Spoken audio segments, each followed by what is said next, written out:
제가 받들어 봉독하겠습니다. 모세가 길을 가다가 쑥소에 있을 때에 여호와께서 그를 만나사 그를 죽이려 하신지라. 십보라가 돌칼을 가져다가 그의 아들의 포피를 베어 그의 발에 갖다 대며 이르되 당신은 참으로 내게 피 남편이로다 하니 여호와께서 그를 놓아 주시니라. 그때의 십보라가 피 남편이라 함은 할례 때문이었더라. 여호와께서 아론에게 이르시되 광야에 가서 모세를 맞으라 하시매 그가 가서 하나님의 산에서 모세를 만나 그에게 입맞추니 모세가 여호와께서 자기에게 분부하여 보내신 모든 말씀과 여호와께서 자기에게 명령하신 모든 이적을 아론에게 알리니라. 모세와 아론이 가서 이스라엘 자손의 모든 장로를 모으고 아론이 여호와께서 모세에게 이르신 모든 말씀을 전하고 그 백성 앞에서 이적을 행하니 백성이 믿으며 여호와께서 이스라엘 자손을 찾으시고 그들의 고난을 살피셨다 함을 듣고 머리 숙여 경배하였더라. 아멘. 오늘 출애굽기 4장 24절에서 31절까지 말씀을 가지고 여호와께서라는 제목으로 함께 하나님 말씀 나누도록 하겠습니다. 오늘은 하나님께 설득되어서 이스라엘 백성을 해방하러 가는 모세에 대한 이야기입니다. 저희가 지난 월요일에 살펴보았듯이 하나님께서 모세를 부르셔서 모세에게 이스라엘 백성을 해방시키라는 부르심을 들려주셨는데 모세는 계속해서 하나님께 하나님 보낼 만한 사람을 보내십시오. 제가 그만한 사람이 못 됩니다. 라고 이야기를 합니다. 하나님께서는 그런 모세를 설득하시고 또 설득하셔서 이스라엘 백성들을 해방하도록 보내십니다. 그런데 이 모세가 하나님의 설득을 받고 이스라엘 백성들에게로 가는 길, 이스라엘 백성들에게 자신을 선보이러 가는 길에 두 가지 사건이 일어납니다. 그 두 가지 사건을 오늘 살펴보기를 원하는데요. 첫 번째는 길 위의 숙소에서 벌어진 사건이고 두 번째는 하나님의 산에서 벌어지는 이야기입니다. 함께 무슨 이야기인지 살펴보도록 하겠습니다. 첫 번째로 24절입니다. 함께 읽겠습니다. 모세가 길을 가다가 숙소에 있을 때에 여호와께서 그를 만나사 그를 죽이려 하신지라. 아멘. 하나님과 설왕설래하던 모세, 하나님께 보낼 만한 사람을 보내소서라고 말하던 모세는 길을 떠납니다. 배경은 길 위에 어느 숙소입니다. 그런데 여기에서 개인적으로 구약에서 이해가 잘 가지 않는 이야기가 펼쳐집니다. 갑자기 하나님이 모세를 죽이려고 한다라는 서술이 기록되어 있습니다. 도대체 왜일까요? 방금 전까지만 해도 나를 위해 가서 일해라, 너가 꼭 가야 한다 라고 모세를 설득하시던 하나님께서 23절에서 길을 떠나자마자 24절에서 그를 만나사 그를 죽이려 하신지라 라고 서술되어 있다는 것 자체가 이해가 되지 않습니다. 지나고 보니 괘씸했던 걸까요? 아니면 모세에게 엄청난 흠이 발견된 것일까요? 이 이야기가 해결되는 과정도 이상하기는 마찬가지입니다. 우리 25절, 26절 전발절 함께 읽어보도록 하겠습니다. 십보라가 돌칼을 가져다가 그의 아들의 포피를 베어 그의 발에 갖다 대며 이르되 당신은 참으로 내게 피 남편이로다 하니 여호와께서 그를 놓아 주시니라. 모세의 죽을 위기는 그의 아내인 십보라가 아들 게르솜에게 할례를 행하여 하나님과 모세 사이를 중재한 뒤에야 벗어나게 됩니다. 대체 왜 이런 일이 벌어지고 있는 것일까요? 여러 신학자들과 성서학자들의 해석이 있지만 가장 보편적인 해석은 26절 하반절에 집중하는 것입니다. 26절 하반절은 이렇게 말합니다.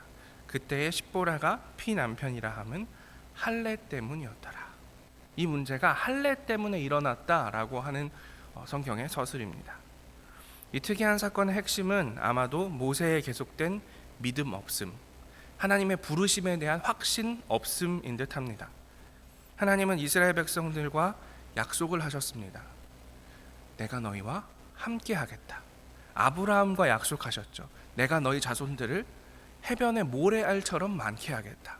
하늘의 별처럼 많게 하겠다. 그것이 아브라함과 하나님과의, 이스라엘 백성과 하나님과 맺은 약속이었습니다. 그래서 하나님께서는 그들의 힘겨운 소리를 들으셨고 모세에게 애굽으로부터 이스라엘 백성들을 구해내자라고 부르셨습니다.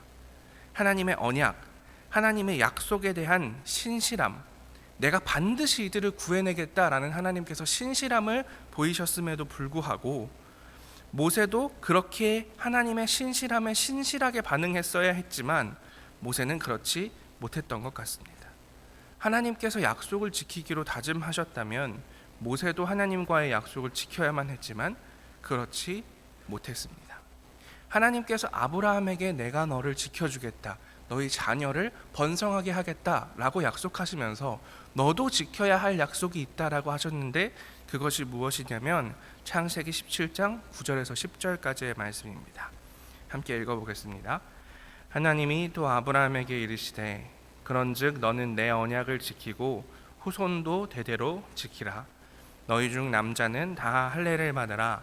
이것이 나와 너희와 너희 후손 사이에 지킬 내 언약이니라. 아멘. 하나님은 이스라엘과 약속하셨습니다. 약속은 일방적이지 않고 상호적입니다. 하나님은 그 약속을 지키기 위해서 움직이셨는데 모세는 하나님과의 약속을 지키지 않았습니다. 모세는 히브리인 가정에서 자라지 않았습니다. 어린 시절에 그러니까 자신의 친엄마 손에서 자라긴 했지만 어느 정도 성장한 이후에는 이집트 왕궁에서 자랐습니다. 그래서 아마도 이 언약을 제대로 잘 인지하지 못했을 수도 있습니다. 어쨌든 이집트에서 쫓겨나와서 광야에서 40년을 지냈고 거의 인생의 대부분을 왕궁 아니면 광야에서 지냈던 모세에게 그의 자녀가 태어나자마자 8일이 되는 날에 할례를 받아야 한다라는 것이 어쩌면 낯선 것일 수도 있었습니다. 하지만 어쨌든지 간에 게르솜이 할례를 받지 않았고 하나님과의 약속 안에 있지 않았다라는 사실을 모세는 제대로 인지하지 못했던 것 같습니다. 그래서 이런 일이 벌어집니다. 우리는 하나님께서 우리를 돌보시기를 바랍니다. 하나님께서 우리에게 신실하시기를 바랍니다. 하나님께서 우리에게 성경을 통해서 약속하신 내용들이 우리의 삶에 이루어지기를 바랍니다. 정말 그렇습니다. 그런데 그렇다면 하나님께서 우리에게 신실하신 것처럼 물론 우리는 하나님이 아니기 때문에 그만큼은 할 수 없지만 우리도 하나님께 신실해야 합니다. 하나님만이 말씀을 지키셔야 하는 것이 아닙니다. 우리도 하나님의 말씀을 지켜야 합니다. 27절부터는 다른 장면이 이어집니다. 함께 읽어보겠습니다. 여호와께서 아론에게 이르시되 광야에 가서 모세를 맞으라 하시매 그가 가서 하나님의 산에서 모세를 만나 그에게 입맞추니 모세가 여호와께서 자기에게 분부하여 보내신 모든 말씀과 여호와께서 자기에게 명령하신 모든 이적을 아론에게 알리니라. 아멘. 하나님께서는 모세의 형 아론에게 모세를 맞이하라고 하십니다. 내성적이고 자신감 없는 모세를 위해서 아론을 맞이하러 보내십니다. 그들은 하나님의 산이라고 불리우는 장소에서 오랜 시간 만에 만나게 됩니다. 두 사람은 그동안 살았던 이야기와 함께 하나님의 계획에 대해서 이야기를 나눕니다. 29절에서 31절도 함께 읽겠습니다. 모세와 아론이 가서 이스라엘 자손의 모든 장로를 모으고 아론이 여호와께서 모세에게 이르신 모든 말씀을 전하고 그 백성 앞에서 이적을 행하니 백성이 믿으며 여호와께서 이스라엘 자손을 찾으시고 그들의 고난을 살피셨다 함을 듣고 머리 숙여 경배하였더라. 아멘.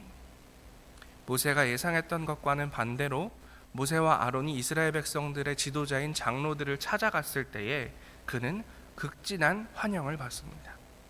하나님께서 자신들의 슬픔의 소리를 들으셨다는 사실을 들은 이 이스라엘의 지도자들은 머리를 숙여서 하나님께 감사의 인사를 드립니다.